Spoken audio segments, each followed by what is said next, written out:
Check. Sound check is good. Okay.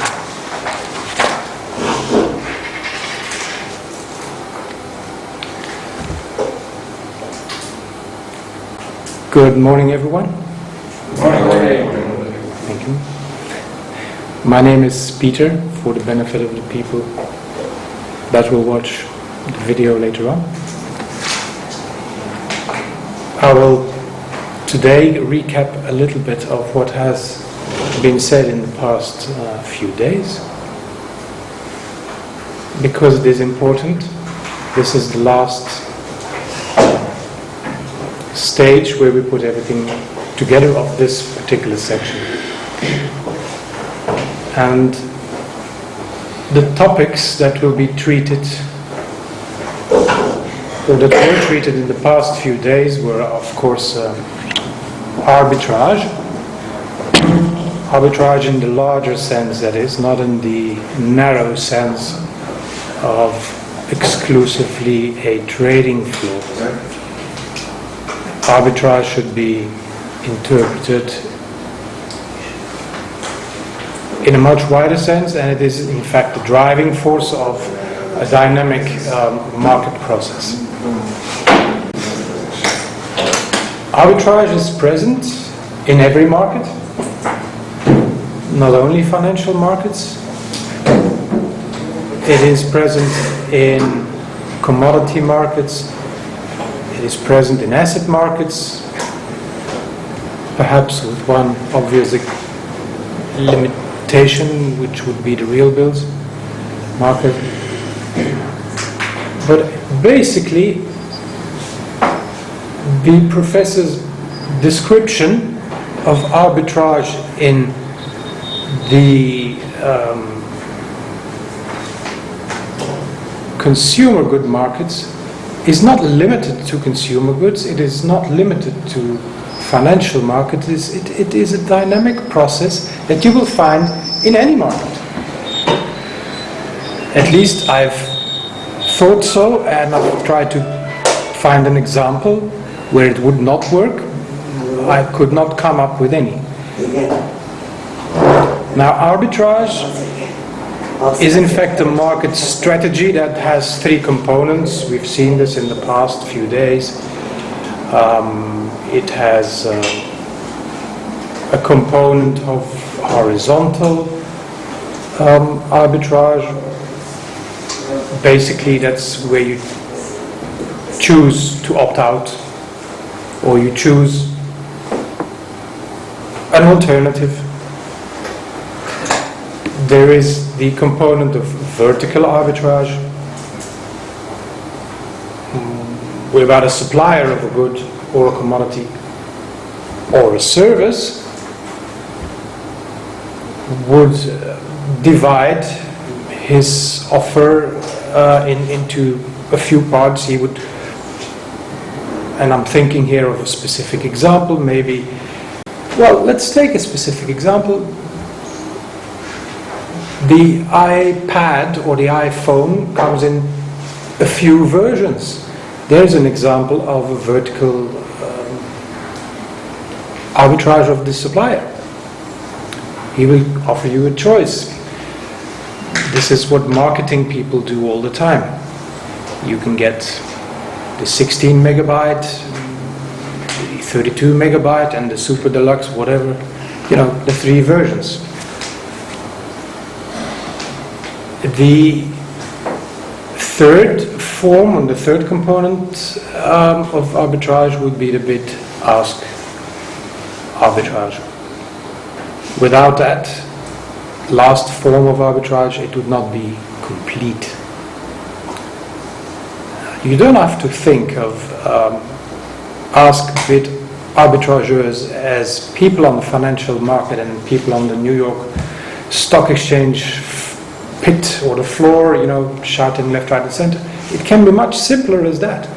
In fact, the bid-ask arbitrageur may be your ordinary shopkeeper. We'll see that later on. I think it's a very ordinary, perfect example of a normal arbitrage. We use the language of the trader because it's apt and it's very visible. It may not be visible with the shopkeeper, but it's still the same process.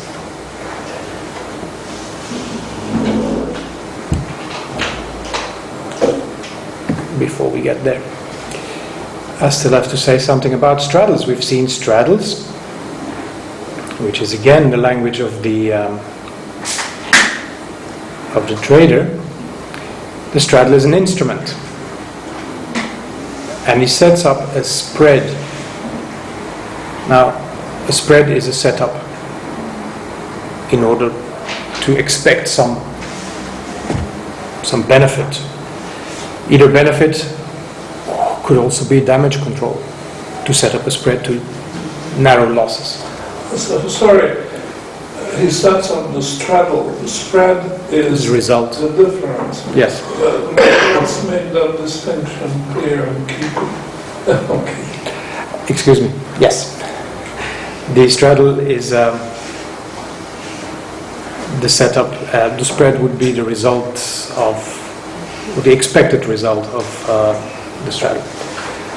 Now, this whole dynamic process of people doing this arbitrage is a big word, of course, but they do lots of things, and we've seen that the formation of the ask price is a dynamic process.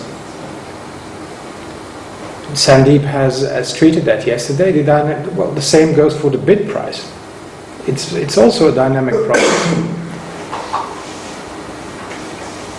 What we will also see and touch on today is closing the spread, which is obviously the topic of today. And then an important conclusion that belongs to this topic, that is that the consumer is in charge. The consumer's sovereignty stands out, which you cannot say about the producer. It's not reversed, and I'll show in the sequel why that is.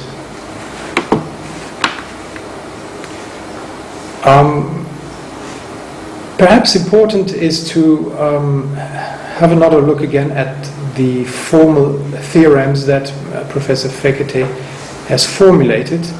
They are important. He has devoted quite some time to that. And he told me yesterday that these theorems he formulated were at least 15 years old, and possibly even older. And even at that stage, in the 1990s, they would have been groundbreaking, I would say, because nobody else has thought that far.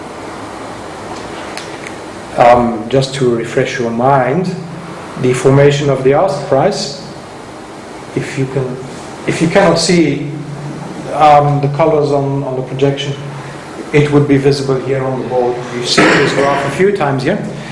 Now, Sandeep has said yesterday that he encountered some counterintuitive objections. And you may think, well, I'm the producer. I ask what I want for this. This is the counterintuitive part. But in fact, we have seen that the formation of the ask price is in fact the outcome of competition of the consumer. Because the ask price of a good or a service, if I allow that little extension, to other markets, not only the consumer good market, there are a bit of differences left, right and center, but the process is the same.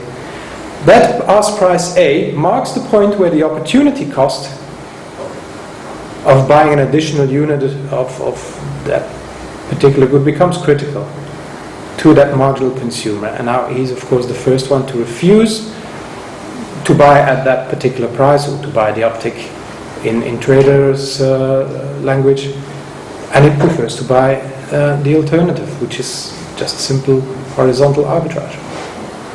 Now we quickly recap this theoretical explanation with a simple example. Take the iPhone again. Why is the iPhone price, the ask price, determined by the consumer? Imagine, as is not so difficult, a long queue in front of the store where they sell iPhones. Do you think that the shopkeeper is actually saying, wow, I've got a lot of customers, I'll drop the price? I don't think so.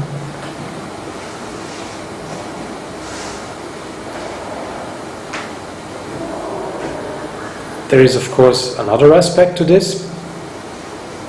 I don't know, we have a few marketing people here. The marginal consumer may, for a specific price, have a good look at the store, and he says, well, I've got to spend whatever. I can just as well buy the BlackBerry. There's no queue there. Or his motivation may be different. You know, he dislikes Apple. Whatever his motivation, he is the marginal consumer, and he chooses the alternative. The Google, what's the alternative for the iPhone? Android. Sounds funny for a telephone to be called an Android, but whatever. Or the BlackBerry, or whatever it is, but I mean, he's got that choice at that price. And marketeers are active in that field. It's an everyday example, because they try to influence you on, in making a choice. This is where the advertising people come in. You all have maybe good examples of the iPhone ads, but everybody can think of a good example of perfect marketing.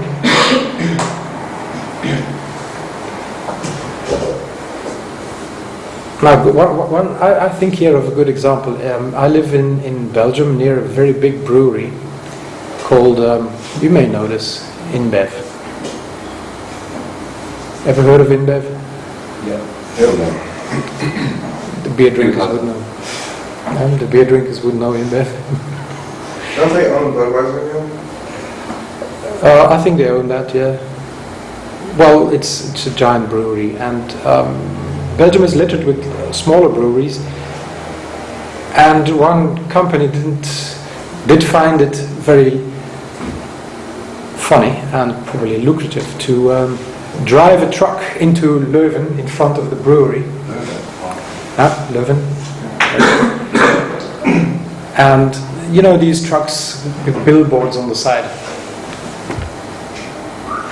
It had on both sides advertised 98% of the citizens of Leuven prefer our brand of beer. The other 2% works here. Works here. That was parked in front of the InBev main entrance. It made the news. So that's just a simple example of low cost, low tech, very good advertising, I think, which is an example of influencing the horizontal arbitrage of people. They will not buy. They suggested that 98% of people would otherwise prefer another beer instead of the big beer, which is of course not that true, but that is what advertising people do. They try to pull horizontal arbitrage in their favor. Now, so, theorems don't have to be all dry. You can put live examples to that. Professor Fekete also spoke about, sorry, not Professor Fekete, but he formulated it. It was Sandeep who presented the formation of the bid price. Once again, counterintuitively, it would be the outcome of the competition of the producers this time. Just to recap, bid price of the consumer good X marks the point where the opportunity cost of selling an additional unit would be critical to the marginal producer, because he would find that unacceptable, and he's the first one to refuse the downtick of the price and says, I'm not having any of this. And he goes for a cup of tea. Actually, isn't he the last one to refuse the downtick? The first one. There could be many more after him. And then he's not the marginal guy. If there are others that are still taking the downtick, he's not the marginal producer. No, there could be more who just refuse. They've already refused to stop higher, right? So when down, he was the last guy, and there's no more downtick, and then there could be a whole ream of people who won't do it after. He's the first one to refuse it. The others have accepted. The others before accepted, yes. I'll show you. This may be familiar to most traders who have a platform. It's just a visual. But once again, this may help in visualize who's first. I mean, it doesn't really matter. If you think about it, we're talking about the process. No, I understand. That was a minor point.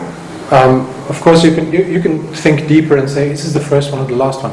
But if you go and think about it, okay, here, this is now an example of a matrix from TradeStation. Maybe some of you may be aware of this. Most professional traders would have their custom-made platforms anyway, but this gives you an insight of market depth of a financial product. Here, it is Antal,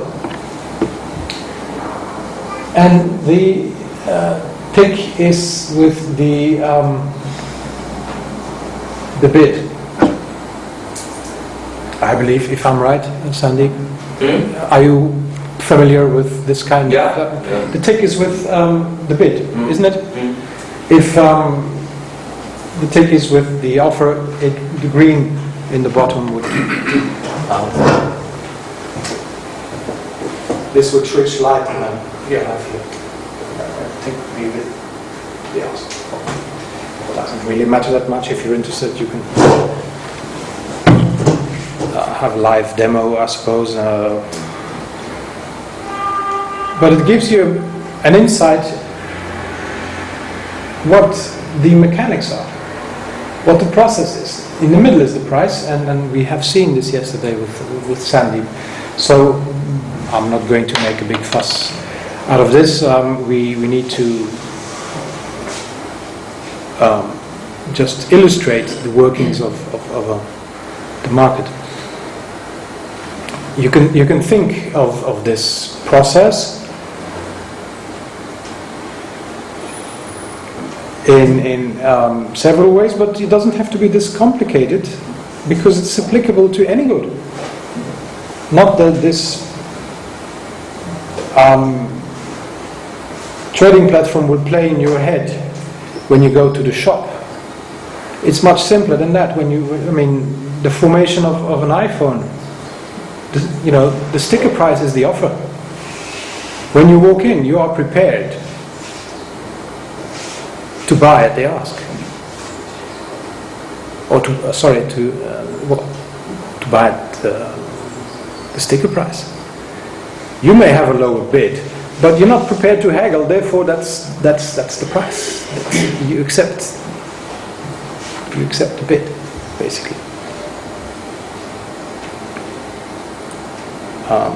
So this process is a daily process. Happens a million times a day. Every transaction, this is what's happening.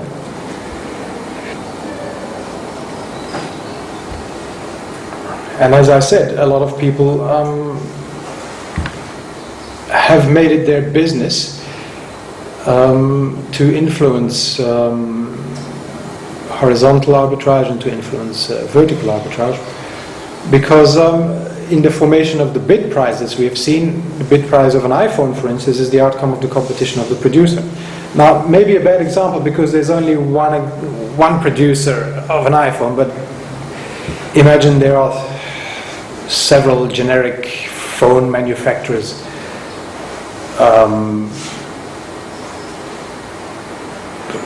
Or take water cookers. I mean, who goes into the store to buy a water cooker? Probably you, maybe your wife, or your partner, or whoever it is, but they're probably not looking for a particular brand unless it has to match the kitchen doors according to the wife's specifics.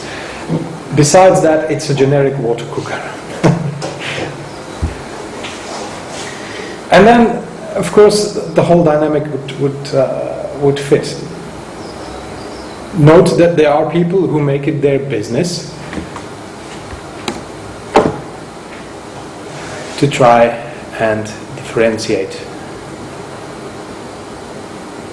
It is not just a water cooker, it's not just a phone, it's a Nokia, it's not just a phone, it's whatever it is. It's not a car, it is a Lexus, you know. And it's not just a Lexus, there you have several models to choose from.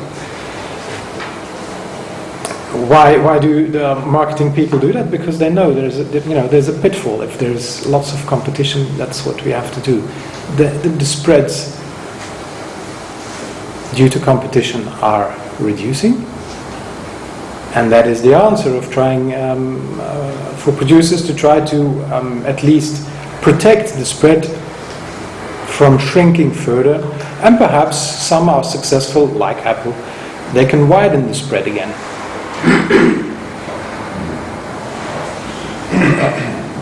This is the field of intellectual capital and, well, branding, but this is a real-life example of how to protect the spread from collapsing due to a lot of competition. Let's have a quick look at what traditional economics have to say about the subject that we have treated so far. Remember we have seen horizontal arbitrage, vertical arbitrage of the producer. We will now see who's the protagonist in closing the bid-ask spread.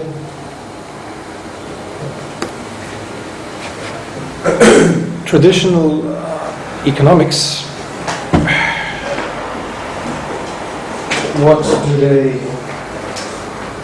present us with? At least I was presented in school, and I'm not going to make a big picture of this because, please, we have Supply and demand. supply and demand. I get confused with this. What was demand and supply again? I know this is quantity, this is price. I think this was... Supply is the one going up. Demand. This is demand, this is supply. Yeah, I don't have to think with this. With this I don't have to think.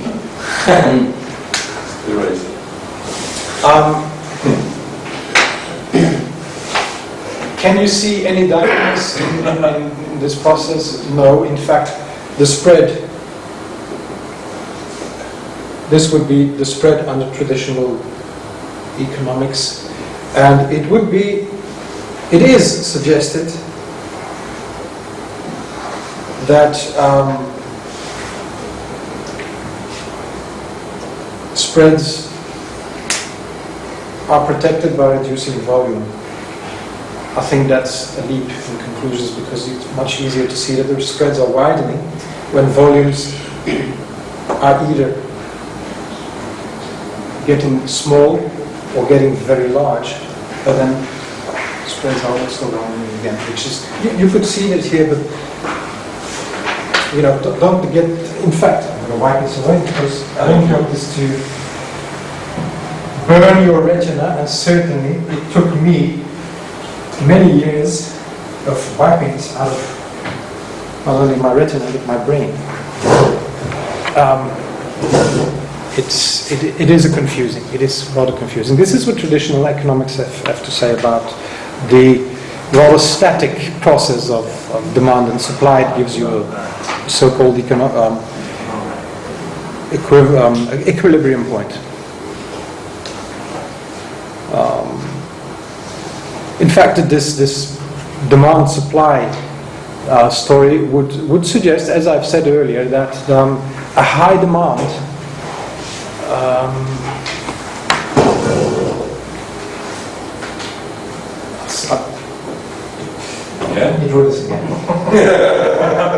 it would suggest the wrong thing, because a high demand would suggest a dropping price. You can see that this is contradictory. If you have a grocery store, and outside a grocery store there are 75 people queuing and you have only room for 3 people on your grocery store, it's a small grocery store, is your price dropping? Please. You can pick and choose. If he doesn't like your groceries, take the next one. No, this is just wrong. The thinking is wrong.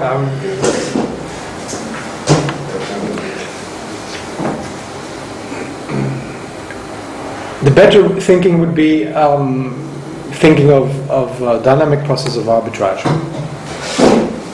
Now, from all what we have observed in the last few days, it is clear that A is always larger than B at all times.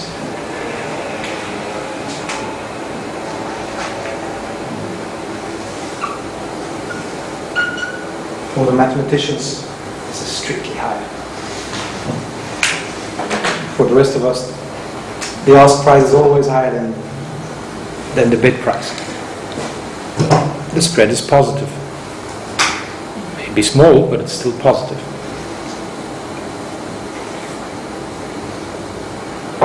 Larger spreads, meaning there's lots of margin to be made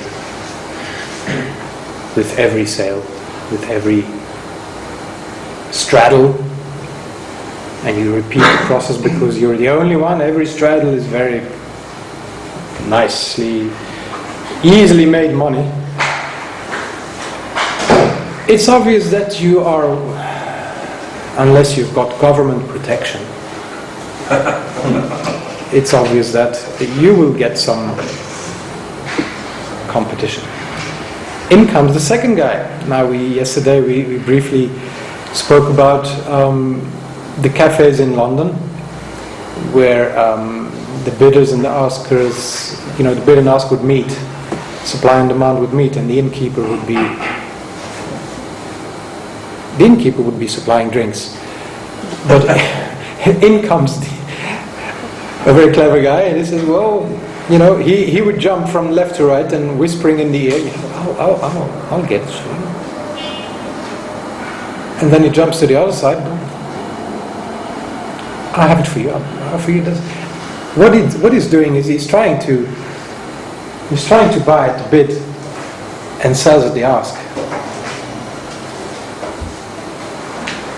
And if there's a few more people doing that, obviously, they may collude, of course, and make some arrangements among them, but it will only last for a while. You cannot keep this competition or this collusion under wraps, because one day, at one stage, it will blow anyway. So, apart from that, you're inviting competition, and the number of people either on the floor of the exchange or the number of shopkeepers in your street will determine the spread. Now, the shopkeeper is not such a far-fetched example. The shopkeeper is, of course, not a producer, and he's not a consumer unless he locks the door and consumes whatever his inventory is. But under normal circumstances, the shopkeeper is the one who closes the bid-ask. So are the guys on the stock exchange. In fact, it's a bit more complicated. He will probably work for a company who is, of course, bringing a lot of more money and liquidity to the table. The person in the picture would not be the arbitrageur. He would be representing a company. Let's not make things too difficult. This may be the old days in the trading pit. More people on the floor would suggest that the bid-ask closing the bid-ask spread would be narrowing. Now, what is happening on an exchange? The market makers, as they are called, or specialists, have a contract with the stock exchange. They have to bring liquidity. They have to purchase at the bid and sell at the ask in any reasonable quantities. That is an arrangement with the stock exchange. Now, the shopkeeper doesn't have these rules. He can lock the door whenever he wants, but you can go and buy potatoes with the shopkeeper, and you buy $5 for a bag of potatoes. I'm just saying an example. Turns out that these potatoes are bad. Or that you don't need them. You've made a mistake. Your wife sends you back. You just bought some. Take them back. Now, you've bought at his bid. Sorry, you bought them from the shopkeeper. Now you're returning them. He may not feel obliged to take his potatoes back because they're your potatoes now. But he may be inclined to buy them off you again, if you're lucky, at the same price, but not necessarily. He may offer you a slightly lesser amount for that. That would be a perfect form of buying for him buying at the bid, because he purchases potatoes from the farmer and he sells them to you at his ask. And when you return them, the role is the same, but in the inverse way, he will give you less for those potatoes. Maybe if that is his policy. So the shopkeeper is here a perfect illustration of an arbitrageur. No doubt about that. The number of grocery stores would, of course, also influence the spreads. Because if the next maybe night shop, or if it becomes a night shop, there's all of a sudden there's 3 night shops, and after 3 night shops in your shop there's another one, and you will be, and the marketing people will certainly know this, you'll be obliged to drop your prices. Once again, if prices are dropped at one stage, you'll feel that this is not worth your while, and you close your shop. You're having a final liquidation sale, and you move elsewhere. That would be fine. But you could also say, well, no, I'm not doing this. I'm going to purchase other goods. I'm going to add cigarettes and lottery tickets and try and protect the margins. This is where it becomes critical, and you do something else, and you try all sorts of arbitraging besides being the margin. Being the marginal arbitrageur would be fine. You could close shop, obviously, but that would be a very final and definitive way. You walk away, okay, it's fine. But that would stabilize also the situation. If you walk away, then nobody can force you anymore to sell at a loss.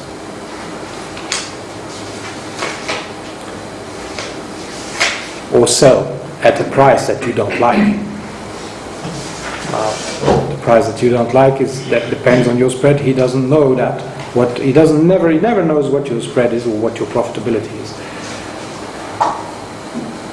That is why, as we will see later, the marginal profitability of your business as a arbitrageur or as a role as a market maker, that is only something that you would know.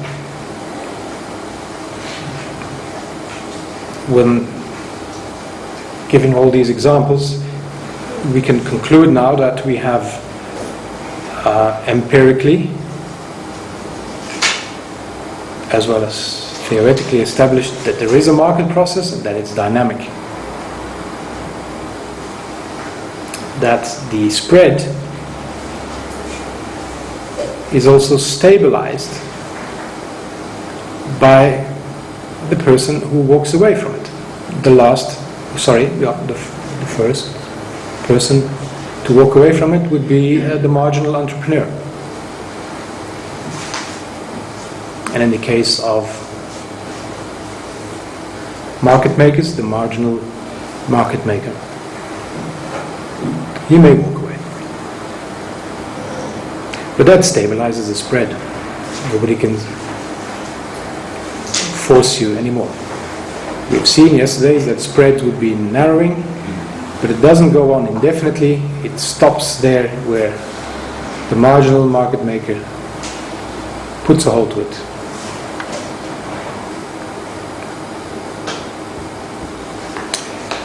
Spreads invite competition. There's more market makers, there's more arbitrageurs, and under heavy competition, still with positive spreads though, otherwise it would make no sense. Under these circumstances, spreads may be so narrow that it looks like it's negligible, that it's basically a straight line, it's monolithic. The closest I could think of in traditional economics would be if you have studied economics before, then the name Marshallian perfect competition would ring a bell. If it doesn't, don't worry. Marshall was an economist who lived, I think, when was it? Last century? Around the 1900s? 1920? I think. He came up with the theory of perfect competition. And he put a lot of conditions to that, and we have to, once again, Marshall devised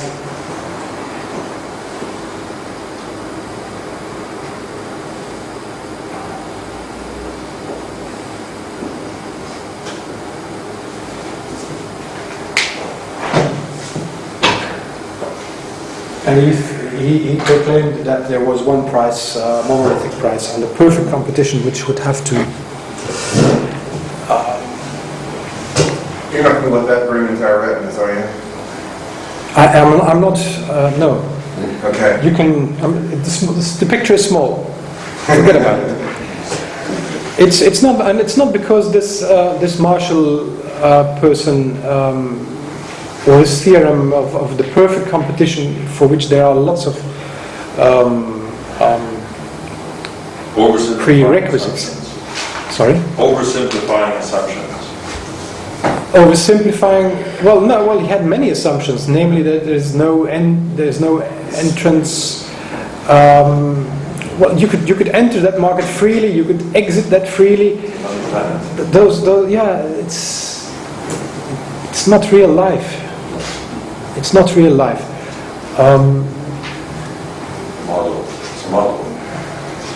the model doesn't fit real life either. But it's the only time where I could think of a monolithic price in terms of perfect competition, where the spread gets narrowed to a single line. Rudy? Yeah, you could maybe consider it as a limit, but that's approached but never reached. Because what I see from this is those shopkeepers or market makers, the more efficient they are, the narrower spread they can still maintain profitability. And the other issue is liquidity or volume. If a tremendous volume of stuff goes through, a narrower spread will cover it. And this clearly reflects in the market with stocks that sell less and a larger spread. Yes. And goods and everything else. Yes. So if This perfect is not achievable on this earth. No, I'm bringing this in for the sake of comparing it a little bit to what traditional economics have to say. This is, once again, not even matching the theorems of Professor Fekete.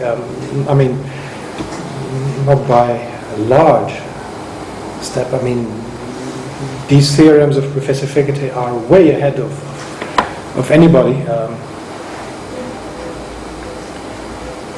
It's never been just expressed this way. Not that these people don't know. They know that their theories are flawed, but they keep on telling them.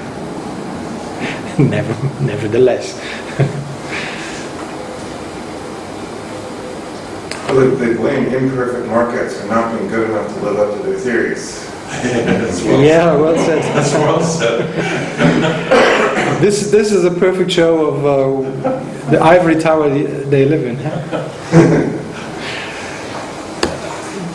If you go, no. Okay. Back to reality, of course. We've now seen that spreads, as Rudy says, they never drop to zero, they get asymptotically low. But the marginal shopkeeper can always, the marginal arbitrageur, whatever, he can walk away. Think of any market, you're not forced to.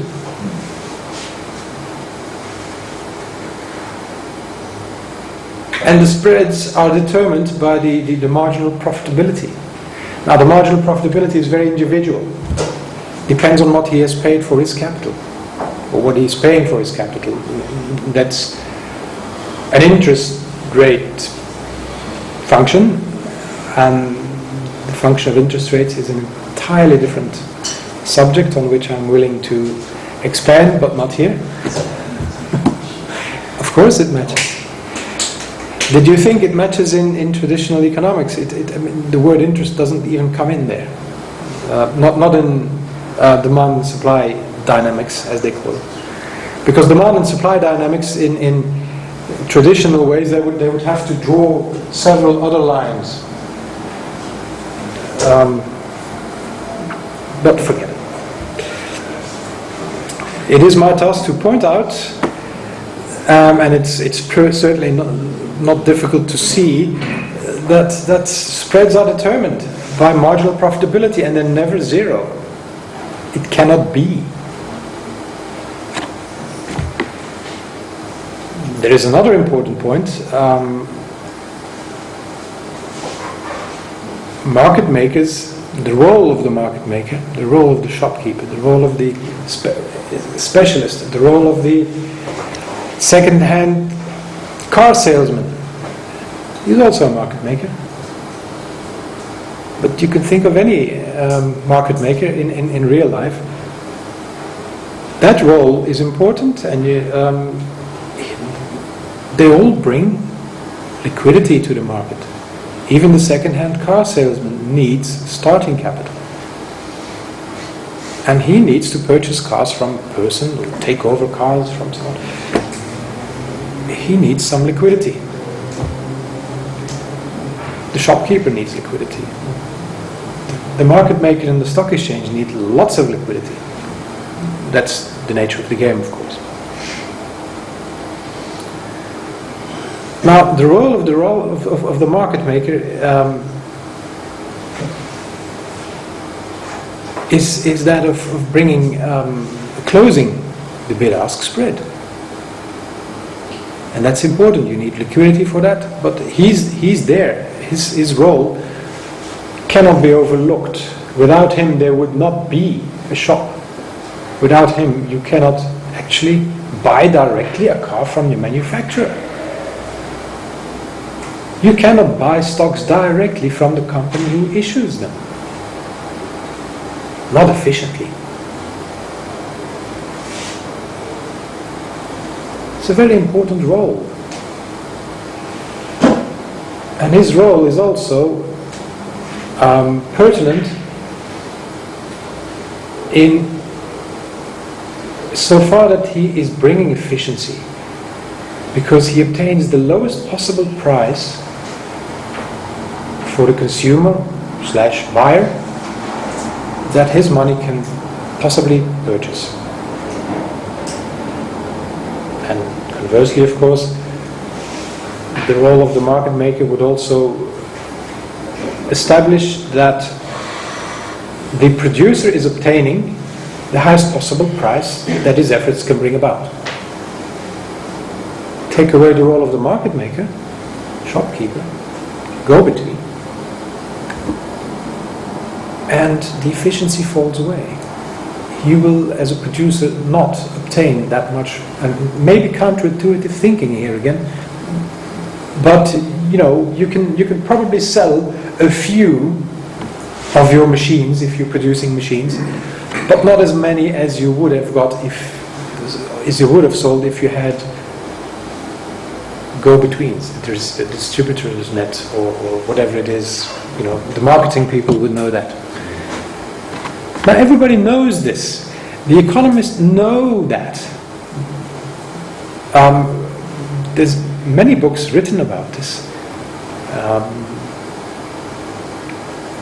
What's the famous Peter Drucker, Michael Porter, some very good examples of brilliant marketing people who have described this. Von Mises described the role of the consumer as a sovereign. He was probably the first one, and then came Porter and Drucker. They're not economists, but they describe the role. Yet economists, having access to all this information, and it's real life, and it's for them to see, and it's for them to read academically as well, I still don't get it. Of course, except one economist who's amongst us here. He did see this. Now, before you tell me, there are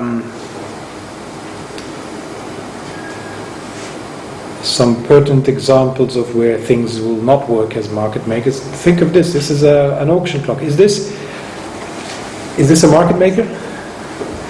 Do you know how this works? Anybody idea? No idea how this works? The clock starts from the top, and they roll in, for instance, a truckload of fresh carrots. He's a producer. The producer is trying to offload not bunch by bunch, but a truckload. And you have people gathering, the buyers, and they have to press a button. Here's an interesting example of the marginal purchaser. Because the clock stops on the top. The clock starts on the top and then goes down. The price goes down.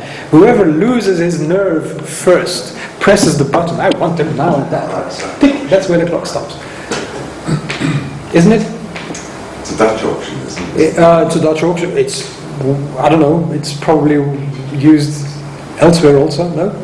It's just it goes under the name in Australia anyways. It's a Dutch auction. Has a Dutch auction? Perfect. There are some digital examples as well. This is some museum piece, as you can see. But what would the marginal buyer do? He loses his nerves first. Bang! Presses the button. You need to be cold-blooded when you're buying vegetables, and the same goes for cattle. because this is where they parade cattle, and I think this is an electronic version. It may work the other way around, where your bid price is up. And if you've seen, the example has been given about an auction. Sandeep, what was it? The televised auctions on antiques. You often see this, a room full of people, and then in front, like in my seat, goes the auctioneer. We have 555, 560, 750, one more. Do you know that he's bidding off the wall sometimes? You wouldn't know because you're looking at me. You never saw this. Of course, that's a dangerous game and it's not even illegal. But you are bidding. You're outbidding factors. And the last one gets it, of course, with. You need to remember that you have to pay VAT and some transfer taxes, maybe. So the bid price is not the final price. So this antique you had on the previous slide, that's a type of auction where the price is bid down. Yes. A Dutch auction, as Philip says. Do they still exist anywhere today? Yeah. US Treasury auction removed. What's that? Yes, US Treasury auction of gold. it was Dutch auction. Well, IMF, well, not the latest one, but I'm talking about the earlier ones. In Australia, where I came across the term was somebody auctioned a very famous house using a Dutch auction, not one of those machines, but utilising the principle of starting from the absolute maximum, and they probably raised it above that, and then gradually came down until the person most keen got it, first to press the button. So I assume that works when there's basically one lot. And if you had 100 truckloads of carrots, and you were doing the first truck that way, nobody would have any particular incentive to bid very high on it because there's 99 more truckloads. You've got to do one thing, and everybody's got to be afraid that if they don't press the button early, they're going to go home empty, right? Yeah. That's the intelligence you have to. I mean, for these auctions, you have to get up at 3 o'clock in the morning, the night. Have a good look at how many trucks have been rolled into the auction, and hopefully, you may inspect the goods. Obviously, you can walk over. Yeah, you would have that in. I mean, you can also sit and have a coffee or a beer that early in the morning in the cafeteria, but and forget what's rolling in. But yes. The way I understand this, it's not the guy pushing a button that stops the auction. So when the clock runs out, there are no more bids allowed. So if you don't make There's another it's form. a time limit auction. There's another form. That would be eBay. I'm sorry? That would be eBay. Yeah, and they call it a Dutch auction. This That's not what it goes. That's So not. what happens? Literally, as the price comes down, Yes. the first person to accept that price, he's got it. And that's it. Yeah, well, that's the maximum price. Yes. It's called. So where's the bidding? Rudy, you've never been there, that's obvious, No, because that clock goes not like tick, tick, tick, tick, that clock goes bzzzt, fast. They don't have time. They have to auction, as Keith says, another 12 truckloads. The So volume, that so the first one, okay, first one to blink is what you really said. first one, Yes. You need to go to the auction with already set in your mind what is the price you want to pay. and hope that nobody pushes the button before you. Yeah. That too. If not, because now this is real life. Let's talk about this. If you're the only one in the room there, which will not happen that fast, you can press the button at leisure, even at zero. But I mean, there may be 20 others. Yeah, that's it.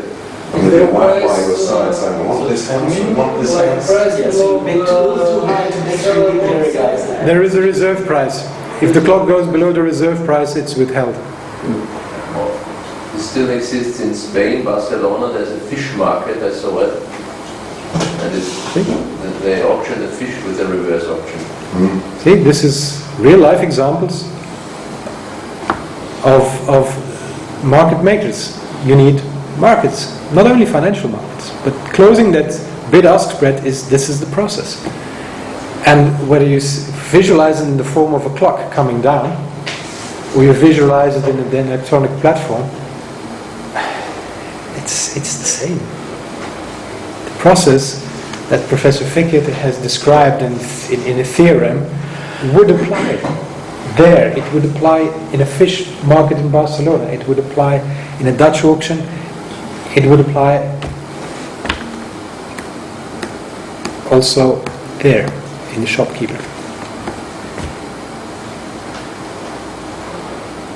And he's a market maker too. I've explained it. He's not a producer. He's not a consumer, but he is a go-between.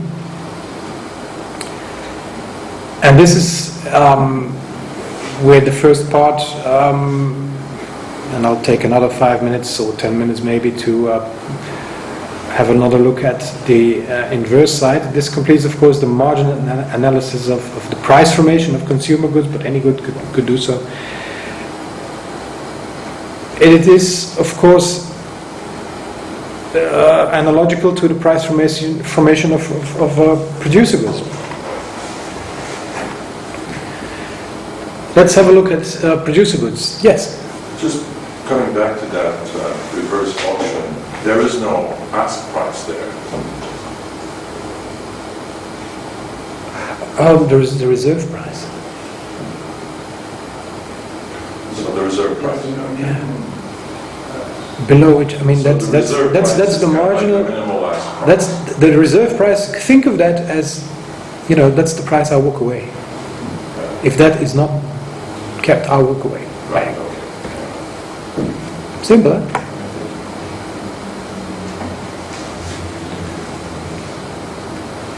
In looking at the formation of the bid price, we looked at, Sandeep has looked also at it yesterday. The bid price is the field of the producer. Sorry, I keep going back to this option, Yeah. but is the reserve price known to the market? No. No. No. If that is known, that is cheating, because Yeah, of course. if I know him well, and I know because I come to this market for the past 55 years and I know him, then I know probably his reserve price, but he may out-cheat me also. If he knows me as well, and he knows a lot of buyers, so no, forget it. It's in his head. And that may change because, crop prices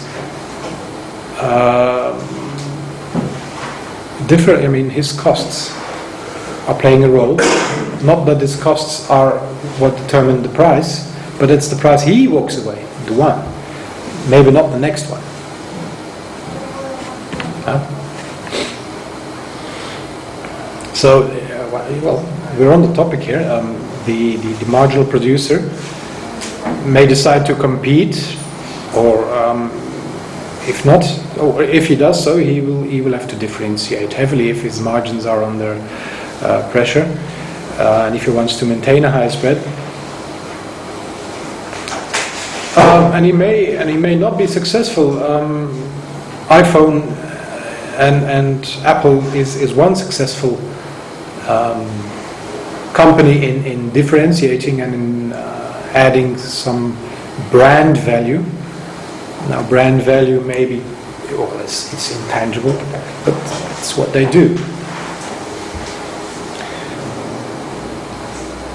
For every Apple story, there are 99 unsuccessful branding stories, as the marketing people would surely know.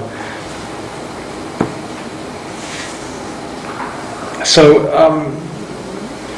if it's simply not possible to differentiate, then price for his good will drop to the same level as that of the competition. There are, of course, other ways to restore profitability. That is at one higher level. This is the vertical arbitrage. He goes one higher level at the input price. He can differentiate. Okay, take the example of carrots. I have bought carrot seed from Monsanto and I'm fed up, I'm shopping for another company. If that is at all possible, I'm just giving an example. Wrong example maybe. But if you look for well, let's take generic phones. I am a Thailand workshop. I produce cellular phones, and I can buy chips from Intel or from a competitor from Intel. What's it called? AMD. If they are in that market, for instance. And well, let's just hope that the quality and may be better than so you can improve on your spread again. But that would be one level higher, and then this is called the one. You remember the one-legged straddle? You just go one level higher. So at any stage, he also may decide to drop out of the race, which is he just plays a role.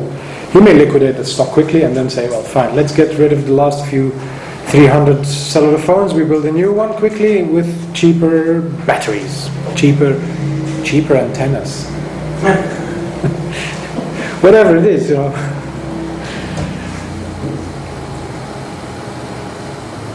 In either case, the bid price will be lowered. Because he's dropping out or he's shopping around, the bid price will be lowered, and that will enlarge the spread. But that is very temporarily in the case of the bid, because of the established supply. Remember that these are the producers, they have their capital commitments, they have the factories, and dropping prices is only temporarily. Because of course it will be quickly arbitraged down the spread. Competition, if competition is keen, of course. And if competition is not keen, then the marginal producer may succeed in his efforts. I mean, iPhone from Apple there's only one manufacturer, and he is probably very successful in holding the bid price. If the iPhone costs, and I know it costs in Belgium 750 euros, including VAT, don't even think of haggling, because there's another customer waiting in line and they will quickly shove you aside. Next, he will buy at that price, because there's only one supplier. If there are, of course, many suppliers of iPhone, I may have a chance. Well, the last thing I have to say, that consumer competition on the ask side and competition on the bid side of the producer are not symmetrical, for the reasons I have explained. There may be a long queue for the iShop now, and that may be very temporarily, but there is a massive production capacity which is not shrinking just like that. The case of the producer and the consumer is certainly not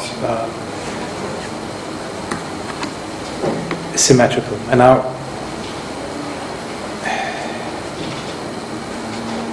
the rise in an ask price, and the point I'm trying to make is that the consumer is a sovereign here.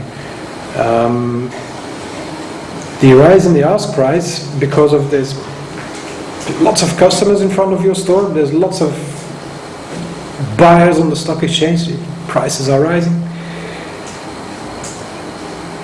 It has the consequence that there is a temporary wider spread, and it will attract, of course, more competition, more market makers coming in, more shopkeepers filling the streets.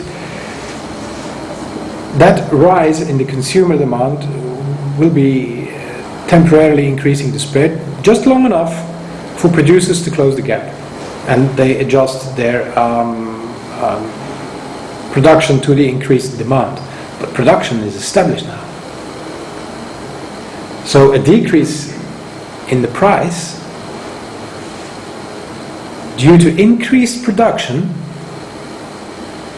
or improved technology, because they've bought a machine that can produce so much more in one unit of time, they tend to be there for the long run. I mean, that machine doesn't get switched off that fast. And the situations are therefore not symmetrical. And what this effect is called, the feedback effect. Increased competition on the part of the consumers obviously brings about increased competition of producers. That feedback effect does not work in the other direction. And that's the last point I have to make. It's not because there is more competition and more production that the consumer will say, wow, there's another factory, let's buy. It doesn't work that way. The consumer is king. As the professor pointed out, it is a producer who has to earn the loyalty of the customer. And as I've said before, gurus like Michael Porter and Peter Drucker, they have found it out a long time ago, just after Mises had concluded so. And a final word before, I don't want to go into overtime. Apparently over at the von Mises Institute in Alabama, isn't it? I've read an article the day before yesterday on the consumer's sovereignty. It was an article written by, let's have a look, Robert P. Murphy. Now, I read that article twice, fast, I have to admit, because I had to prepare this. I didn't get it. None of it, of what was said here in the few days before, none of it was reflected in that article.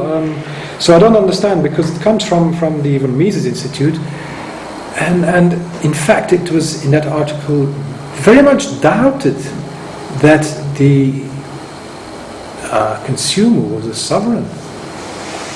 So go read it for yourself. Maybe I'm wrong, but I think it's obvious they're wrong, unless the article has no pertinence to the sovereignty of the consumer. But then they should change the title, I suppose. If you can improve on the theorems that Professor Fekete has made, you are cordially invited to do so. You have to think up an example where this thing, the theorem of the professor, will not work, because that would blow him out of the water. Don't think of it here. You can do that in an academic paper at your leisure. I don't think you will easily succeed. And that, I think, concludes the closing of the Bid-Ask Spread lecture for today. We'll have a break now, I suppose. No, coffee break. A coffee break, yes. Thank you. Thank you. Thank you.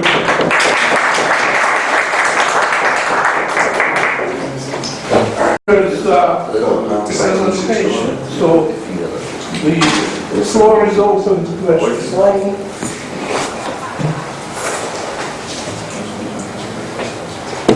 Is that a sound check? Yeah. Okay. Yeah, what I couldn't make out what this was. Telescope or camera? It is a camera where there is a bird in front of the lens, Oh, okay. and you are overlooking the obvious. I've chosen this picture to illustrate a point that Keith during the break has expanded on, namely, if I look at my notes here, that traditional economics is wrong beyond repair because, let's say the supply-demand curve, and I don't, it comes with a fair warning, I do not want to burn this image on your retina.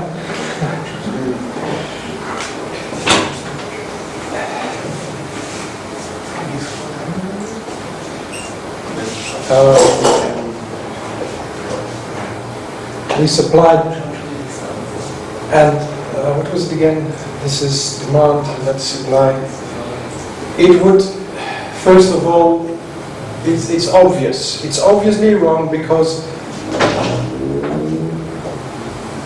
the supply and demand is not linear. You can go to a shop and get a packet of cigarettes, if that is the unit in that particular forum, which is the shop, that is fine. But I used to live for a long time in South Africa, and there the local people would come in with a few cents in their pocket and they would ask for one cigarette. I can explain this here. But with the demand and supply for one cigarette, it would mean that price drops. Yeah, sure. But is the spread doing anything? Is the shopkeeper making any money of it? Probably is, because this is reality, but this model does not suggest or doesn't give any information on the spread either. Inversely, Keith was saying, it's not a higher price that attracts more supply, it's a higher spread. If the price of a metro, of which there are a handful of suppliers, we have mentioned Bombardier, Siemens, GE, there's probably a few others. But there's not 356 suppliers of metros.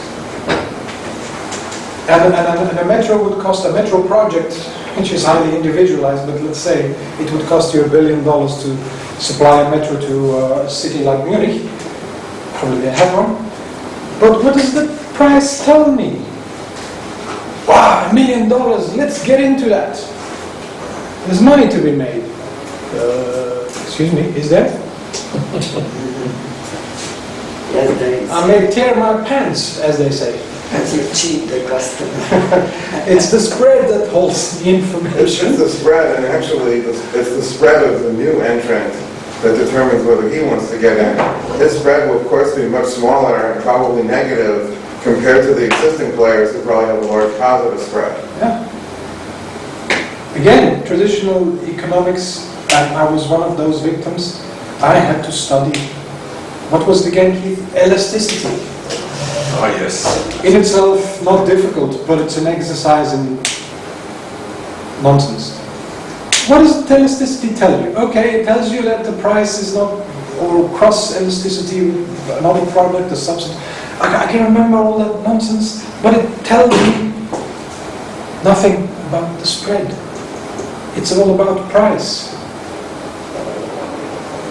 In traditional economics, I had to do exercises on the elasticity of rubbish collectors, because if the price of a rubbish collector goes higher, will the price increase? Will the price, or if the rubbish collection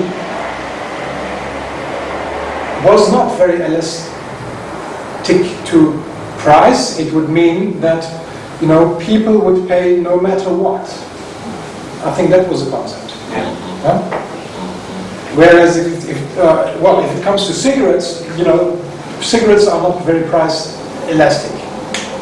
No matter what the price of a packet is, they'll buy it anyway. But the opposite with garbage collection. People are not very much prepared to pay for garbage collection if the price would increase. They would probably burn it in their backyard. Or dump it from their car at the crossroad. Yeah. Or dump it with a neighbor. What is price elasticity exercise? They're pointless. The point is, well, they contain very little information. They just had a sense that there was something which was not correct here, so that's why they Very convenient. invented this notion. They're forgetting the obvious. That's what the whole point of the exercise. They're forgetting the obvious, and they make 18, 19-year-old students who deserve a good education do pointless exercises in what they could have done in math classes. You know, elasticity calculated. You get now you get very smart. You become rich here too. You don't become smart because it doesn't carry any information. The elasticity carries some bit more information than this, but you're overlooking the obvious, namely it's the spread that counts. What else was wrong with this? Well, I've already mentioned that if demand is high for your iPhone, would the price drop? This would suggest that the price would drop. Of course not. Well, Sandy, you just missed an interesting little side discussion on the elasticity of price. Based on There's this. quantity elasticity or quality elasticity of price, and there are different elasticities. Could you add something to this? Is this talking about, were you talking about the supply? I was referring to this, the meaning of the picture of the camera with the bird sitting right in front of it, where you are overlooking the obvious, and I've chosen this picture to illustrate that supply-demand curves do not carry any information whatsoever, and elasticity exercises are pretty pointless as well because they don't carry much information either. I think from my basic recollection of just the supply-demand curve, which I can't remember that much of, Good. but when the demand curve shifts, Oh yeah, shifts, yeah.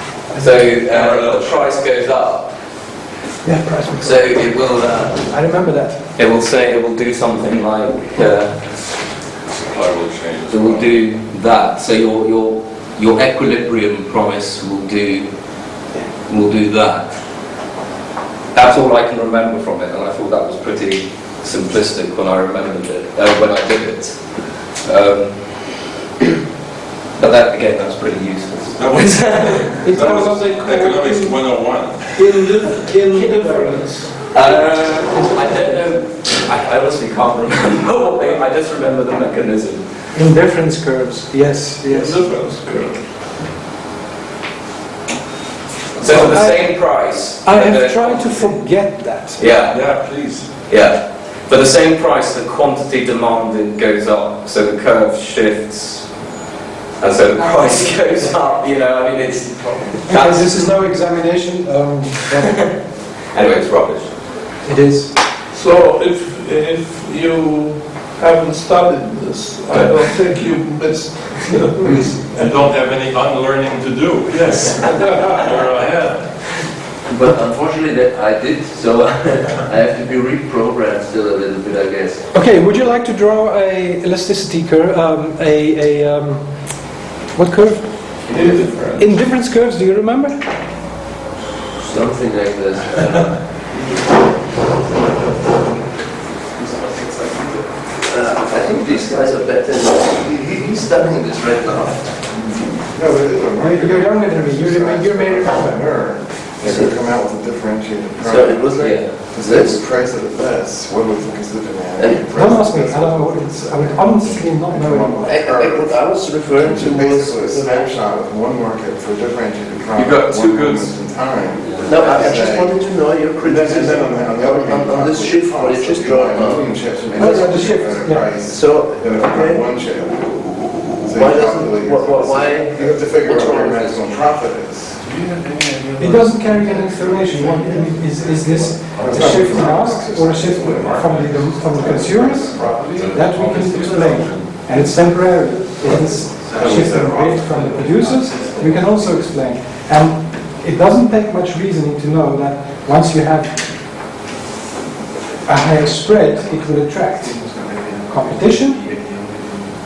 The information in the spread will say, well, let's get into this market because we earn more money, which attracts competition. But once production facilities have been made, this doesn't move very much. I mean, according to this concept, you wouldn't have actually a trade here, because it would never match. That's also one thing. What I should. This is the haggling process. At this point, it makes sense to haggle. There, it would make sense to haggle. At this point, it's the commercial range. I understand. You accept. But you it, accept the ask. but it never matches according to this. I mean. Well, it does when people shake hands. Okay. Yeah, but when people shake hands is what the part that Peter's going on, that supply demand. They assume that they always shake hands. Yes. There's a price at which they always shake hands, which is This is here. on that bit, which is silly. I mean, that's not the case, you know. I remember now that you speak about shaking hands. In a few months ago in the country where I live, which is Belgium, the last cattle market, which was a simplistic cattle market where farmers came along and they sell their livestock, they would do that on a handshake, or even, to be more correct, they would go like 100, 200, 150, 175, until they meet. Or they meet not. But this is, once again, the bid-ask, the matrix. That market was closed, unfortunately, but that doesn't detract from the process that was described, of course. There are many reasons why the farmers have moved on. Bond speculation. Probably bond speculation. Would you say that this approach of supply-demand charts in classical economics basically disregards the role of the individual players? It's more focused on the end result. It's static. The macro side, as opposed to really the interaction of humans. Yes, it is so static. It doesn't describe a process. It cannot describe a process because it seeks for equilibrium. It seems to suggest that there is this thing called the economy, and we're in it, and we're not participants in it. We're victims of it. Yeah, this is supposed to the way you have to conform to the graph. I will talk about it a lot more this afternoon. Okay. It Yes. really ignores a lot of things. Yes. Almost everything. You see, this is abstraction done too far. Whereas abstraction normally is a good thing because it ignores the unimportant, it ignores the negligible, and so on. But if you overdo it, then it throws out the baby with the bathwater. And that's exactly what happened. It's abstracting too far away from reality where these things become lifeless, like price, quantity, and the interrelationship. Just ignoring all variables with the exception of quantity and price. And that has to be rectified, and this is the merit of Carol Menger. But I'll speak at length on this afternoon. Yes, it's a bit unfortunate I've brought this down on myself. I've brought up traditional economics, so unfortunately I have to suffer. But obviously it was meant as an introduction or as an overflow into the next lecture, which still is the theory on or why the traditional economics is wrong, the critique of it, which will be given by the professor, as he said. But Louis' point is very important for the following reason, because that is the clash between macro and microeconomics. And the choice of the word macro-micro is very, very badly misplaced here. Because what macroeconomics ignores is as Louis already put his finger on, is the human individual. And that means, among other things, that the method of differential equations is completely inapplicable to the problem. And I speak on this issue with some authority because, as you know, I'm a professional mathematician, and I've spent my working life as a professor of mathematics. So this question always fascinated me. Here is a wonderful method, the method of differential equations. By the way, it has a version which, and this is not often realized, that we talked about this yesterday, the horse market and the horse meat market. Yes. The big difference between the two, and in Austria, this has to do with the growth of Austrian economics, that the horse market was the example par excellence, where you study the thing. But the trouble is that you can't cut up a horse to smaller units. And then the argument goes, of course you can. You just slaughter the horse and dish out the horse meat, and there is demand for that too. But you see, this is just play with words, because the horse meat market is very, very different. But what I want to point out to you is that the horse market, again, differential equations are useless because you cannot make the unit smaller and smaller and smaller, and that's just the point in differential calculus. It's also called That's really interesting. infinitesimal calculus. All right. So the problem is that the problem is that of free will. Differential equations are applicable if the objects of study have no free will, just like atoms, molecules, or even smaller particles. I'm not going to name them because there are too many by now. So there are forces in the universe, and they are acting on these individual units, atoms, molecules. Let's stay with this. Luckily, the atoms and molecules have no free will, so they are slaves of the forces which act on them. But if you imagine for the moment that the molecule can talk back and say, no, I'm not going to obey you, I'm not in the mood, or I can see a better way of doing it, then the whole physics will just collapse, you see? Now, what macroeconomics is trying to do is it tries to assume that the elementary particles of economics, which are really human individuals, you cannot count them up.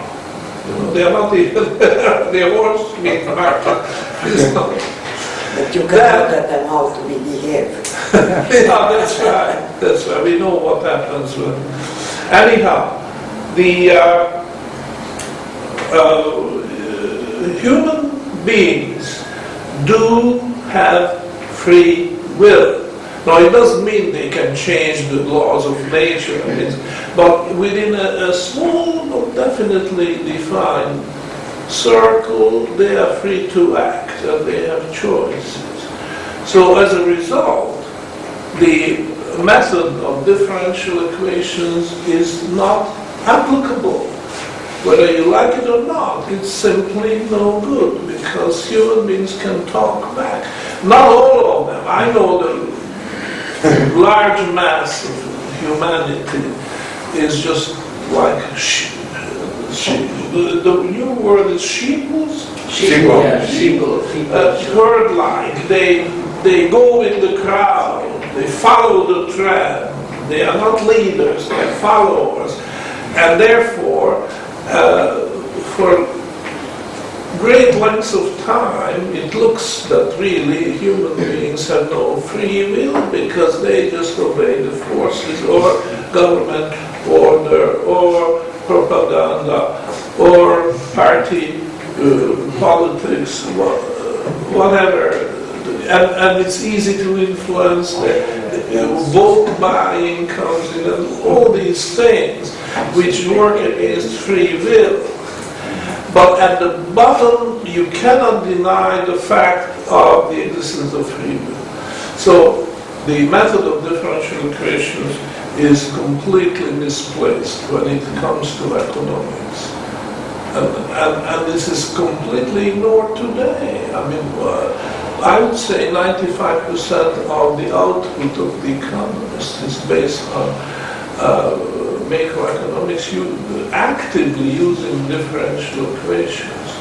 Yeah, what I was going to say about the difference between, or a variation of differential equations is called difference equations. So when you take a market situation like the horse market where you cannot subdivide the unit and you just have to stop with the last unit, which is one single horse, then the method can still be used, but it's no longer the method of differential equations, but it's the method of difference equations, where you work with sequences instead of continuous functions, and there is something corresponding to the derivative, there is something corresponding to the primitive function, and so on. So I just wanted to make you aware of the fact that the method of differential equations is actually wider. It appears first blush because of there is a complementary but very close other theory, which is the method of difference equations. Well, I think it's, let's see if there are more. Yeah? Will you be talking about difference? No, that's beyond.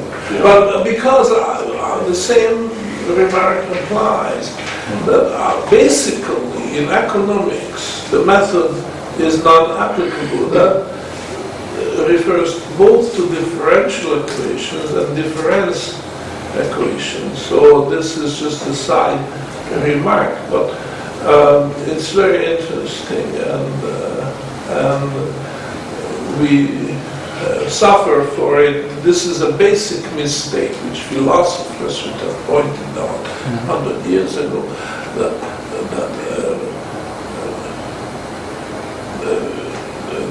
the method of differential equations is not applicable in economics, not applicable in psychology, not applicable in sociology, and a lot of other sciences. And in spite of that, they are still using them. So no wonder they come up with bad theorems, bad clues, bad explanations, and now we have to pay the price, because it's not immediate, but in the long run this comes out, and then a great crisis takes place. All right, we then adjourn. Thank you, Peter, and thank you for the slideshow, which is always fascinating. Ever since I was a school child, we were waiting for the teacher to bring in the projector. It was a nice change of pace. I won't be using it. I'm too old to learn the tricks of PowerPoint. Perhaps I could, but you know, that's a special skill. Anyhow, let's have a break now and we come back at 2:30. And please remember the excursion. Do you want to answer?